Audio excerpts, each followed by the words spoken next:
And I believe we are now here live. What's going on, family? It's your boy JT, the corporatepreneur. And man, I'm up. It's Friday night. Actually it's Saturday now. We just hit what 12:05. So it's Saturday morning. We here. I just wanted to come and bless the timeline real quick. It's been a while since I went live. Y'all, I have been in the lab working to get better for you, clients, my current clients that I have, clients to come in the future. And man, I really learning my craft, learning what I can do to help more people get to the closing table, to purchase their first homes, invest in real estate, as well as even for my investors, right? Who want to leverage funding, right? The different alternative methods to get your hands on real estate in that avenue. I've been putting some things in practice behind the scenes, and I can't wait to share that with you guys. Also, too, my wife and I, we've been on our own journey, right? Like I've got a couple real estate deals going on right now, looking to add a couple more properties and different things like that to the portfolio. So not only is this something that I help other people do or I teach, but I actually live it. We do this ourselves as well as as an investor, right? So when you come and work with me, one of my classes, one of my events, whatever it is, just know that I'm actually out here doing the things that I'm teaching as well. So with that being said, you guys, like I just wanted to come live real quick, bless the timeline. I'm right now streaming on Facebook, YouTube, and I believe we're on Instagram as well. Let me click this here. Okay, yeah, there we go. We got Instagram up and going as well. So yeah, just wanted to talk a little bit about real estate. Okay, just some of the things that I've seen right now, kind of the what do you call that? The state of the union right now in real estate. We've got the NAR changes that are about to take place in Illinois. They're already in place in Indiana, and I'm not sure wherever you guys may be watching from how this is going to how things are panning out in your particular markets as it pertains to realtors and um, buyer and seller agreements, right? So we've got that going on. We've got interest rates, right? Interest rates are dropping across the nation. I believe as it stands right now, a 30-year fixed interest rate is now at pretty much 6.5%. Um, that is the lowest that it's been, I believe, over the last 2 years, roughly. A year ago, we were still in the sevens around this time. So to be able to, I believe, yeah, I don't want to misspeak on that, but I know that at the beginning of the year we were at around 7%. Um, Correction there. But for us to be at 6.5% right now, I know that means a lot to a lot of buyers in the marketplace. One thing I want people to be conscious of is that when interest rates do drop, when interest rates do fall, yes, that is a time where you can essentially purchase and you can purchase a home and you can have a lower payment. But also, because interest rates drop, more buyers flood the marketplace. With more buyers flooding the marketplace, that means that home prices can increase. People will give more over asking. People won't ask for closing cost credits. Things become extremely more competitive for buyers in the marketplace. One of the strategies that we always talk about is to marry the house and date the rate. Right now, you're probably like, man, what does that mean to marry the house and date the rate? It means that you get the house that you want, that you like now, the house that you can afford. You get your hands on it now, and when the rates drop, like they're doing right now, and they'll probably continue to drop over these next few weeks. We got the election, different things going on. Um, as those rates drop, you already have the home that you want. You don't have to compete with any other buyers to get it. You can simply just refinance to lower your monthly payment. Now, when you don't do that and you enter the market essentially now, as I mentioned before, there's more competition. There's more people who are going to drive those home prices up because they're flooding the market too. They've been waiting, sitting on the sidelines too for this moment. And you'll be competing against people who have maybe more cash and they don't need down payment assistance and they won't ask for all these different concessions to get a deal done. So not only is it more competitive with more buyers entering into the marketplace, you're going to be competing against stronger buyers, right? So, just something to be mindful of as we're in this real estate market. If you're someone who needs down payment assistance, different things of that nature, it will behoove you to, like I say, marry the house, date the rate. You get in there quick. Your market, you're not in the position to let the market be extremely competitive, right? Because typically, if you're trying to go for down payment assistance, you don't have the resources, the capital to compete, to put down your down payment by yourself, right? In order to get into a home. And as some of these different offers come in, some down payment assistance programs, they take a while to actually clear. They come with different appraisals. Some sellers may not want to deal with that. So it's just something to be conscious of as you enter into the marketplace with rates continuing to drop. Now, for those of you who have already purchased, over the past, 2 years, maybe I would say, especially if you purchased over 6 months or so or more, you've been making mortgage payments for the last 6 months. We have special programs in place. Okay. I believe my link, if it's not in the bio, if it's not in the comment section of this live here, we can ultimately save you money with a refinance. If your interest rate is at 6.5% or above, we have special pricing for FHA home buyers and VA home buyers. It's a VA and FHA. This is a government program. Um, we have special buy down rates that we can offer you to refinance your home. Okay. There was a lady who had come to us and our team. She purchased a home about a year ago. She was at 7%. We were able to get her down to 6.5. And by getting her down that 1 percentage point, we were able to save her roughly $250 a month on her mortgage payment. Okay. So if that's you right now, you purchased over the last year and a half, 2 years, your interest rate is at 6.5% or higher. This will be a great time to refinance if you are a FHA or VA buyer. Okay. And the beautiful thing about this program is also too, you can still maintain the same length term of your loan. So typically, when you refinance, your loan restarts, you reset, you'll have another 30-year mortgage put back on that you'll be making payments on. But with this refinance program, we can give you credit for the 1 year, 2 years that you've been making payments, and we can refinance your loan as a 28-year mortgage versus a 30-year mortgage. So you're not necessarily starting from scratch. Okay. So these are a lot of the different programs and offerings that I have available as a broker, that I want you guys to be able to take advantage of. Okay. So we got the refinances out there, we got the interest rates, that part of it. And then another thing that I've been seeing a lot of is credit, right? I want to talk a little bit about credit and how to really put yourself in the best position as possible. Now, I know these things are simple, but I feel like they get overlooked in the home buying process, right? I always tell folks the best credit repair you can participate in is one of your own, where you pay people back and you pay people back on time. That's the best thing you can do.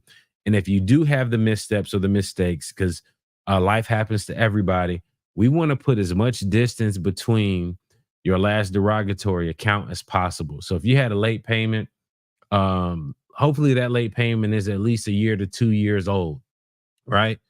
We don't want any recent derogatory accounts because that can significantly impact and hurt our chances of pursuing home ownership. So that's the new collections, that's new late payments, anything derogatory. We want to have the greatest distance from that derogatory event, because that's the lesser, it lessens the impact to your credit report, right? So that's it kind of from a derogatory standpoint. I made a post about this earlier. Be careful with who you are co-signing with, right? If you're co-signing for other people, last thing you want to do is have them not make their payments. That negatively impacts them, but it also negatively impacts you. I have a one of my clients I was working with right now, um, co-signed for a vehicle. The vehicle is in a bankruptcy with the other person who she co-signed the vehicle for. So the it's going to be taken care of on that person's credit report, because because she's also a co-borrower, that negative account that she signed for that automobile is still showing up as a negative on her account, and she has to address it as a co-borrower, right? So granted, she was a co-signer for someone else. Somebody else put it in bankruptcy on their credit report, but because they're each carrying the debt on their credit profiles, now she has to address it as well. And if she doesn't want to file bankruptcy, she has the opportunity. She can either pay it, she can ignore it, but it's still going to negatively impact her credit until she addresses it because she co-signed for the debt. Okay, so I always tell folks be careful with co-signing for people. Another thing, another situation. This happened recently. Another client authorized user accounts. Okay, one of my clients, she had an authorized user account. The person who was the authorized user, they died. They passed away, and they had a $12,000 balance that charged off on this credit card that this lady was an authorized user for. And because this person is deceased, now she's trying to go through this battle of, hey, how can I get my name off of this account? Because it's negatively impacting my personal credit. All right. Um, this is something else for people who like to buy trade lines or we use the trade lines, different family and friends, kind of put you on there. These are some of the gray areas of the fine things that you should be thinking about that you want to try to avoid before you take advantage of some of these strategies to kind of help boost and build your credit. All right. So if you are going to do an authorized user, make sure you have some type of connection to where you can reach that person if something like this does happen. And essentially, you will want to be removed from the account anyway, especially if you bought this on a third party site, right? Now, if it's a family or friend, you can stay in the account. But if you bought it from someone else, one of these different sites, you will want to make sure you are removed just to avoid anything like this happening to you in the future as well.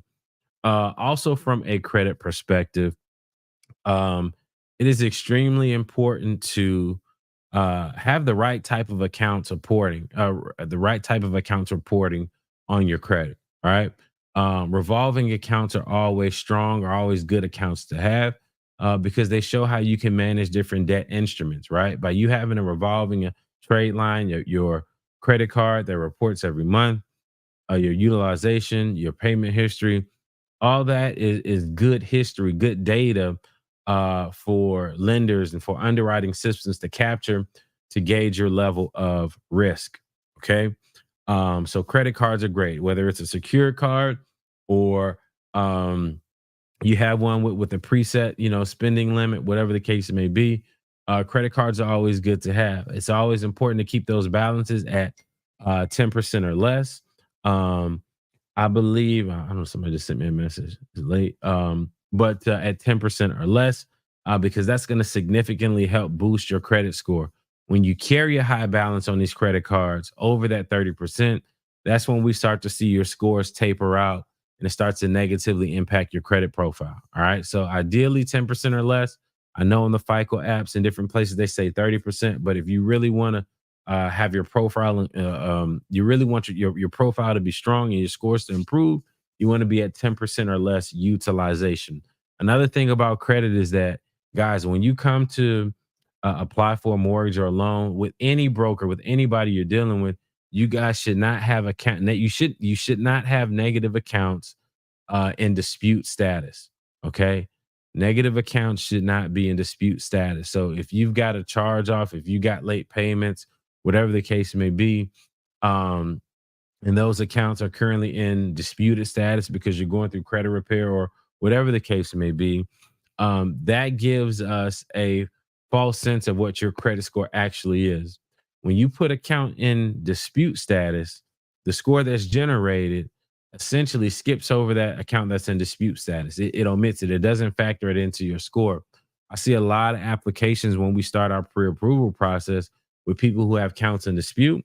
And they'll say, oh man, you know what? My credit score is a 700 or it's a 680 or it's whatever. But that's a false read because they've got disputed accounts that aren't factored into the actual credit score. So before we can continue in any process, I tell all my clients, I'm like, hey, I did a soft pull in your credit. We got these accounts in dispute. We need to take them out of dispute. Now, the only accounts that we can essentially ignore will be accounts that have a zero balance or if they're like medical collections. So those accounts typically we can overlook based on the FCRA and Congress and what they put in place in terms of credit. Medical collections we're able to ignore, right? Um, but outside of that, everything else, you should not have any accounts in dispute status. Um, what is this? Yeah, you should not have any accounts in dispute status. All right. Also, from a credit perspective, what else do I have from a credit perspective for you guys? We talked a little bit about, oh, yeah, other thing with accounts to have. Um, your rental history is important. That's a trade line that's low hanging fruit. If you've been paying your rent on time, that is a trade line that could help strengthen your profile and help build a strong case to help you get into a home, especially when dealing with underwriters. If you got 12 months of rental payments or more, and you're not late, um, that's a very strong impact to have on your personal credit. And it lets lenders know that, hey, if I've been diligent, if I've been faithful enough to pay my rent every single month on time, I'll probably keep this behavior up when I'm a homeowner, right? When I'm now in a home as well. So just to kind of give you a little bit of the mind of what the underwriter is going to be looking for, um, consistent payments, right? Consistent housing payments that strengthens the profile. I think another thing too, is that also when you report your rent, you can go to Boom Pay, Rental Karma. I believe a self lender, they also report rental payments now as well. Um, that also can add some credit age. That can give you a trade line. I believe you can backdate your rent up to 2 years. So that could be a huge help in terms of strengthening your profile, especially for those of you who have thin credit, or maybe you came out of a bankruptcy, or you came out of some type of derogatory situation. You reporting your rent payments can be a huge help to help you strengthen and solidify your personal credit profile. All right. So we talked about the revolving accounts, the secured cards. You can do the boost accounts. Now, you can use the utilities, but sometimes with those utility accounts, the way they report, it's almost like it's a new balance every single month that you have to have paid off. So it can kind of get a little wonky when calculating your DTI. Sometimes the utility payments, they don't help as much because of that. But definitely for your rent, you want to make sure you have that reported. Another thing I want you guys to be mindful of is going to be your afterpay, your Sezzles, your Affirm. um, those now have to be calculated depending on how much debt you have, how many, items you're financing, whatever the total dollar amount is, depending on what that number is, we now have to factor some of those other accounts into your debt to income. So I always encourage people, if you can, pay for your trips outright, okay? Because now the affirms, the settles, the afterpays, if we see that on your bank statements, or if that stuff comes back on your credit report, we have to factor that into your DTI. And the last thing you'll want to do is have your dreams of home ownership be pushed aside because you got a bunch of stuff like on layaway or pay as you go, I guess you can say. All right. So that's something to be mindful of there. Um, who else? What else? So talked a little bit about interest rates, talked a little bit about credit, different things we're looking for. Um, authorized users. What else? What else? What else? So now let's talk a little bit about strategy. Okay. And I kind of touched on strategy a little bit when I said, marry the house, date the rate, whatever the case may be. Um, I made a post about this a couple days ago, and I said that um, home ownership is not the finish line; it's the starting point. It's you just now getting into the game, and I say that from the standpoint of now that I'm on this side of things. I've been to the closing table as a mortgage broker. I've been there as an investor, and I've been there as a first-time home buyer. And real estate is extremely powerful, and it's more powerful than I really thought it was. You would see people making videos of talking about, oh, get into real estate, but I didn't truly understand what was possible or the benefits of real estate until I got in this space and strategy, right? So right now, me personally, I'm in a space where I've got upwards of 150,000 dollars in equity in my home that I can leverage. I can do it in the form of a cash out refinance as rates continue to kind of drop a little bit. My rate was already a little bit high to begin with in the first place. Um, so that's one avenue. And then we've also got the opportunity to look at doing a HELOC against our house to leverage that to, purchase real estate there. But um I don't know what other investment or what other thing I could have done to where I would have gained $150,000 in potential, assets over a 2 year or 3 year period, right? And actually, it was a 2 year period, right? To gain $150,000 in almost like a 2 year period, those are pretty nice returns, and that was all through the power of home ownership, being able to build or establish equity. And now I can then take that equity to go invest in real estate, which can generate me more money, right? Which can allow me to invest in other asset classes. I could purchase a business, right? SBA funding, right? There's a combination of things that I can do, but I would not be able to do this if I had not purchased a home, right? And that's just kind of what I want to plant that seed for people. Like it's not just about hey getting a house, right? Like I said, this is now that you're in the game. You want to establish legacy, you want to build wealth for you and your family. I'm sure there are other vehicles and ways to do it, but everyone needs a place to stay. You got to live somewhere, so why not you purchase a piece of real estate, leverage that real estate so that way you can do other things, you can fund other things, other ventures down the road. Now, because of a combination of the equity that we have, um, building out that strong credit profile, we've been able to buy other properties. All right. I've got a multi unit that we're working on right now, 4 unit in East Chicago. Um, that's going to be available soon. We're going to be able to provide housing for people there. We've got a spot in Gary we purchased last year. We've got a tenant in there. That place is a blessing. We did some light work and rehab in there. We've got another flip in Gary right now. That one's going to be available at the end of this month.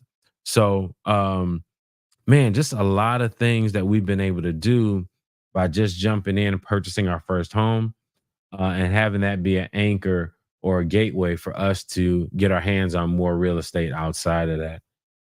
In addition to that, I talked strategy, business credit and business funding. Y'all, I've been in the business credit and business funding space almost 3 years now, right? And it started off with me just kind of teaching and talking about structure. Hey, this is how you structure your business, right? Get your net 30s, your net 60s. Then the game changed a little bit. Then it became more so about personal guarantees, right? And how to get your hands on 0% interest, and if you're trying to get the loans and lines of credit, you need the cash flow. It's really different levels to this. But, even with that information, being able to, for one of the rehabs that we're doing right now, being able to get $65,000 at 0% interest to pay the down payment for the property, um, front the draws for the flip, all the rehab and everything like that. And within the next 60 days, be able to put that bad boy back on the market, having spent $0 out of my own pocket. But this deal is going to potentially make us $85,000 in profit once we sell it. Or if we could keep it cash out refinance. Let's say we may keep 65 of it, right? Whatever the case may be.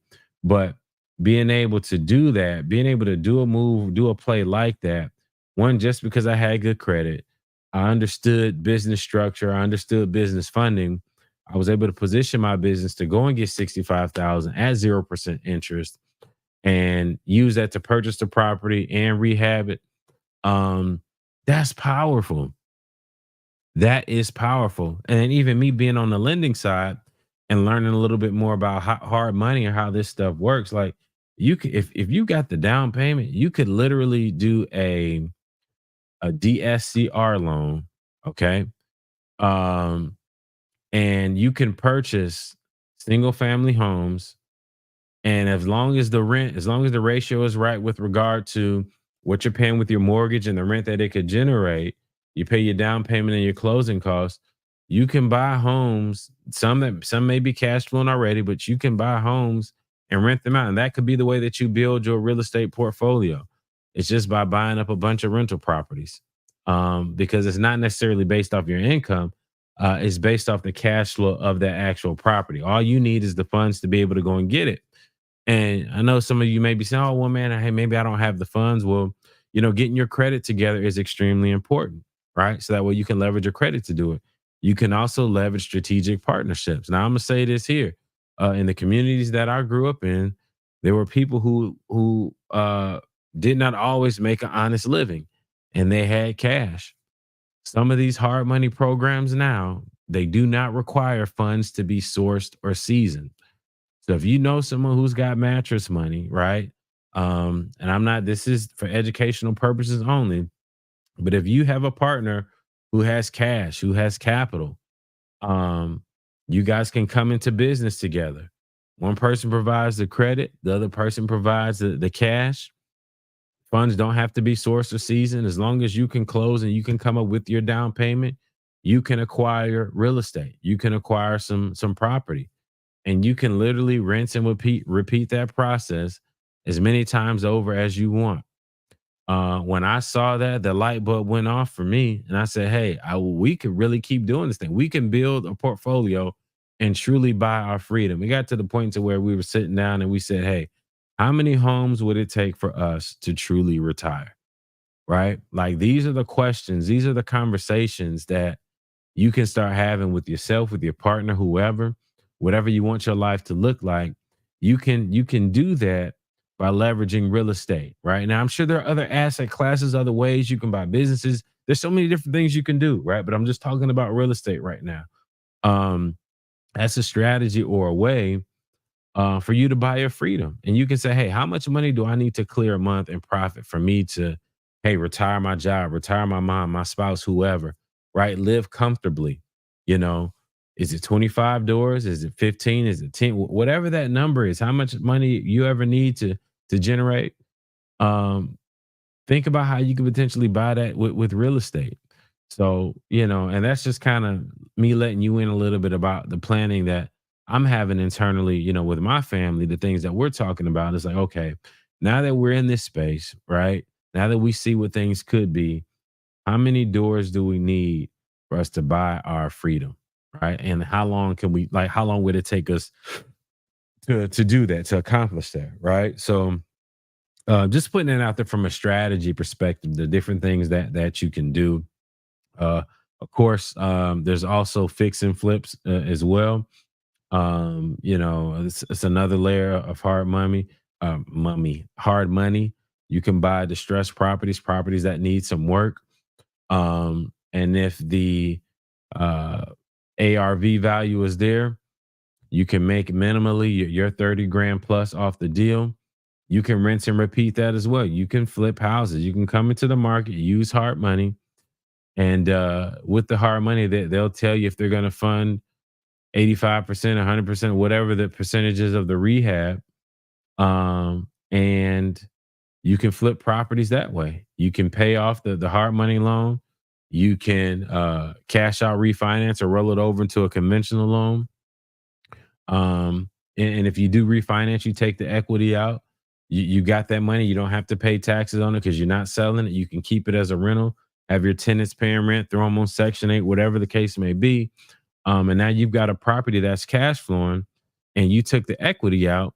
So you've got the cash and you don't have to pay taxes on it. Right. As a matter of fact, with this house that we've got in Gary right now, we're trying to decide what's the best move going to be for us. Do we just actually flip it, sell it? You got capital gains tax you got to be, on the lookout for. We could probably do a 1031 exchange to push it off, but it may behoove us to refinance, do 80% LTV, leave the rest in there, put a tenant in there. We'll take the cash that we can take and we'll go do the next deal, right? So there's multiple ways to do this. There's multiple ways to get involved in real estate. I'm just hoping that I'm having this conversation to spark something in you. Like I want the light bulb to go up to say, hey, maybe I can do this. Hey, maybe I can get in the game.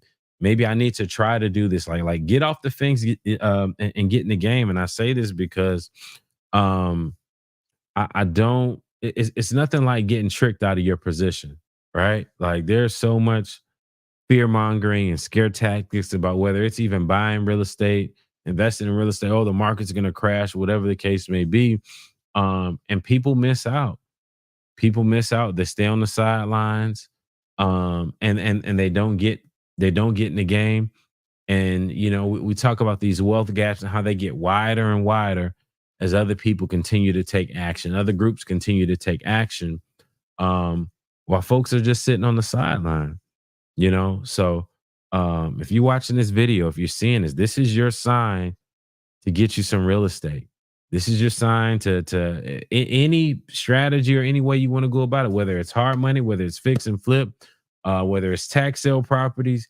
Get your hands on some property or some land. um, I'm telling you, you won't regret it. It's an asset class that is not going anywhere, right? And like I said, there needs to be more people who own some stuff. I see a lot of people who are upset with landlords and renting different things of that nature.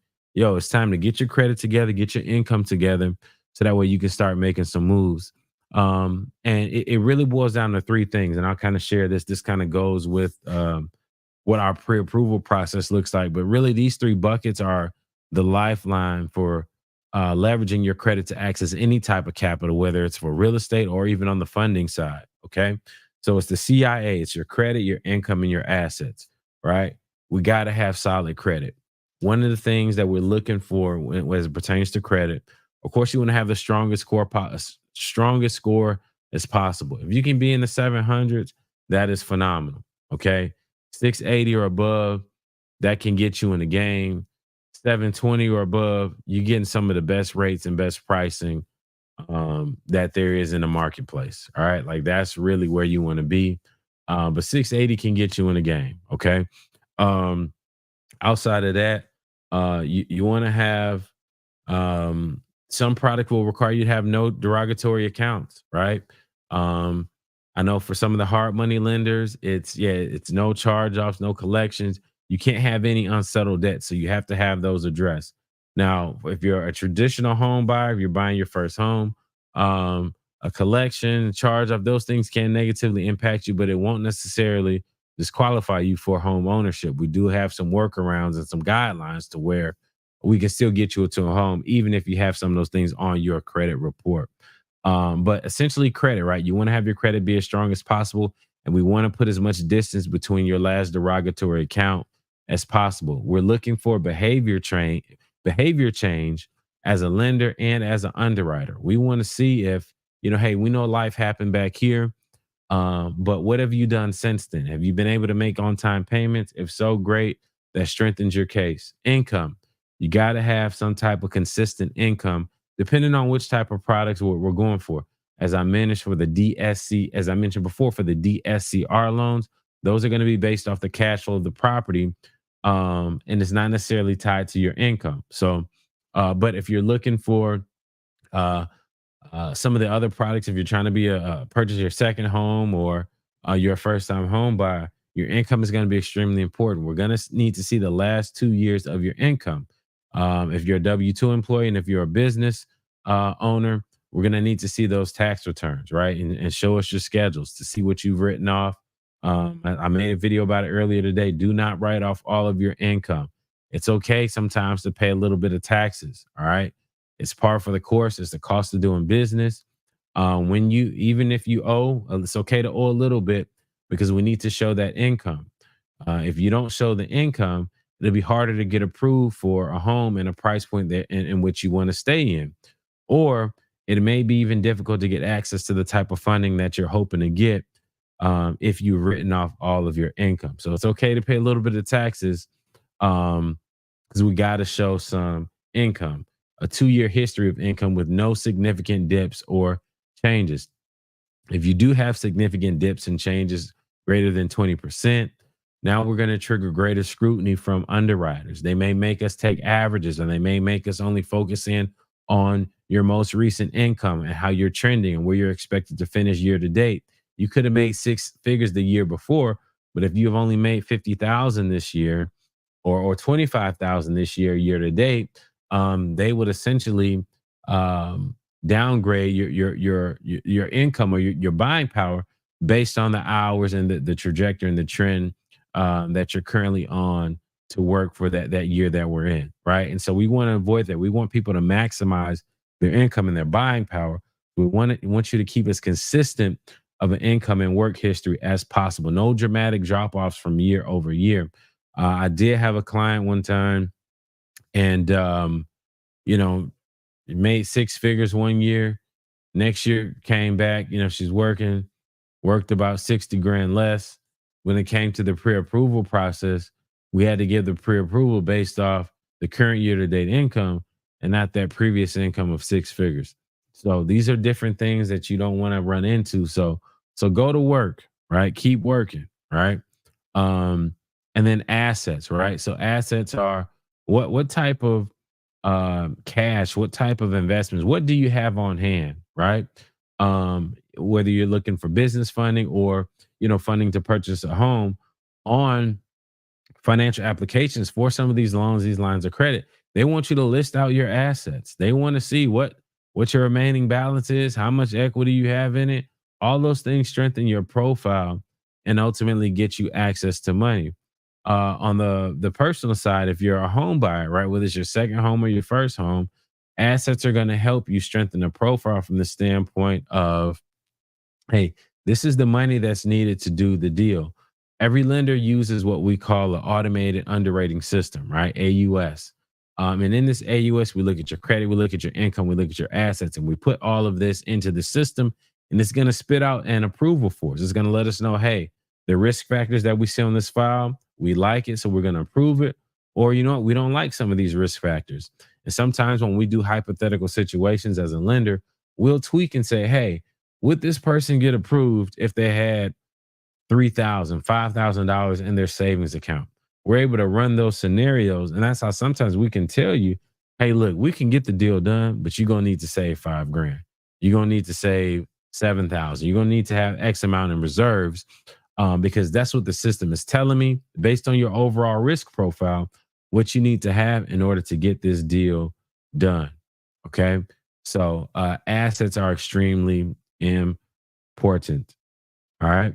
So with that being said, y'all, that's really all I've got. I wanted to come shoot a quick video. I've been working on a lot of stuff behind the scenes. All right. We've got the baby coming here in less than 30 days. As I mentioned to you guys before, I got multiple projects going on right now. I got a multi-unit. I got this flip going on. A lot of stuff, man. We about to, yeah, essentially I'm about to add 5 doors, right? So this will be what? One, two, so this will be 6 doors within 12 months, right? So we adding 6 doors within 12 months. So it's been a crazy year. I'm still an active dad. I've been coaching stuff, my daughter, still doing stuff in the farmer world, right? Like I still maintain a day job as well, right? So I got a lot of hats and a lot of irons in the fire.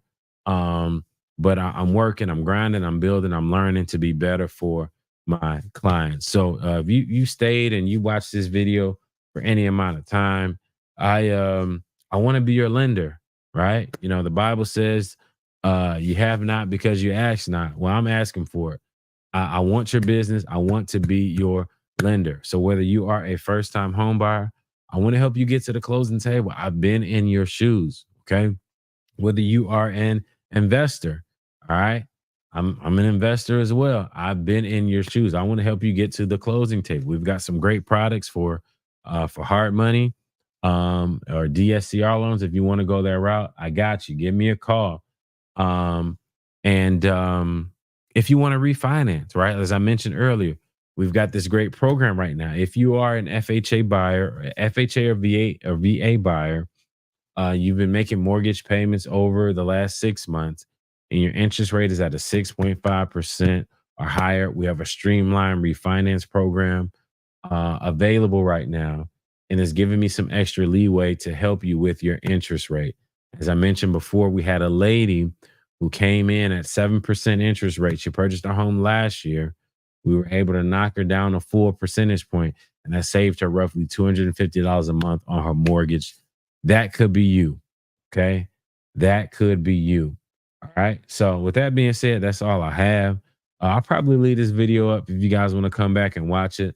I'll be dropping some more content the rest of this week. Like, I really want to have some fun with this mortgage stuff, y'all. Like, if you're a realtor and you see this, like, let's collab, right? I know you may have other lenders that you work with, but they not me, But outside of that, no, I really do want to collab with more realtors. Let's make some fun and engaging and educational content, like, right? Like, I got a lot of great ideas. I want to help you promote your listings. um, I want us to have some fun. Let's make an impact. Let's really make a difference in this space. A lot of people are lost. A lot of people need guidance, and I really want to work with some good professional people who truly care about their clients, who truly want to help people get into homes, to where it's not just another number and it's not just a check. And I know we all want to, we get into this stuff, man. We want to make money, right? Like, that's a given. We all want to make money doing what we do and helping people, but I want to work with people who truly have a heart for people, who truly want to educate, who truly want to give excellence and good service, right? Like, that's what I'm on. Like, there's so many people who just roll out of bed. Like, this industry is like so unregulated. Like, and maybe it's because I've come from I got a corporate background. Like, so there's the etiquette, there's decorum, there's a way you communicate. There's so many soft skills that I've learned that I'm ready to bring to people in this real estate space that they've been missing. People have been getting experiences that are absolutely terrible, but they don't know because they just think this is the status quo. This is just how it is. But, like, no, man, like, it's some trash real estate professionals, like, on the lender side, on the realtor side, on attorney, like, you name it, it's trash all over the place, right? So people need to they deserve to see and feel what excellence is like, what professionalism is like, and I pride myself on being able to deliver that for my clients, and I want you guys to experience that as well. So, my link is attached somewhere, either in my bio, or in the comment section, wherever you guys are watching this video. And man, I can't wait to be a part of your real estate journey. So, yeah, until next time, I will talk to you soon.